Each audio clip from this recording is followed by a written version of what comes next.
we must always take whatever utterances come from the Chinese Foreign Ministry spokesperson or their media mouthpieces like Global Times, because we must take them with a pinch of salt.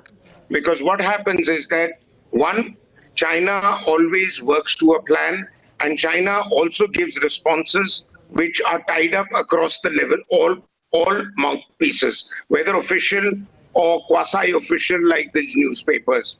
Third, China wants to project that it is not the aggressor, it is a peace-loving nation. For decades, they have paid money to a whole lot of academics in the US and other countries to continue to promote the idea that China's peaceful rise is good for the world.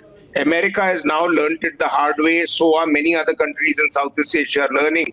We have been a bit wiser, though they are obviously peeved by the strong statements coming by various people in think tanks and other circuits in India who are questioning China's intentions. We are questioning China's intention. That's the first point. Second, we are only wanting to defend what has been with us at least from 1962 onwards. And these have been through various talks, arrangements, and agreements.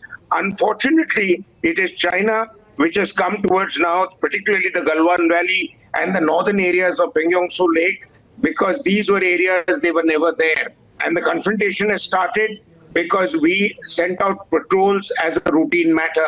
Now, Rahul, there's an important point to understand, and that is that exactly a Kargil-like situation has developed in that area, much as we may like to equate it with Doklam.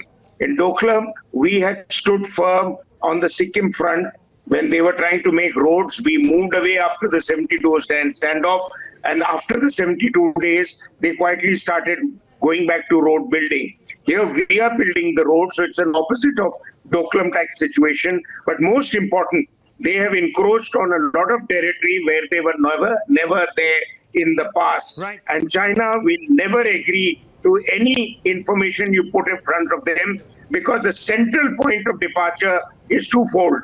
One is we have accepted their presence in Aksai Chin throughout the 1950s till Nehru and his other leadership elements started making assertive noises about China going to go back. Interestingly, even during the 1962 war, halfway through the war, China again had a bit of a mini ceasefire and wanted to go back to accept our positions on Aksai Chin, and then we'll call it all off. By then, things had gone out of hand.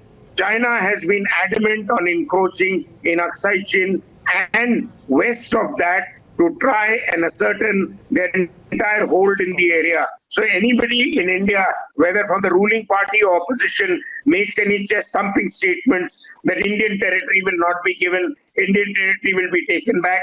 Unfortunately, in that Aksai Chin, Ladakh and beyond area, there were no clear-cut maps, even from the times of the Maharajas, which became eventually after partition as per the Treaty of Accession, part of Indian territory. There were a lot of vague demarcations. So we need to get on to demarcating it if we want this fracas and if we want this whole tamasha to be called off, which happens every year. And the second and most important thing, and that's my last point, is that for opposition members to make irresponsible statements, to say, how have they intruded? Were they not watching the news over the last 30 days?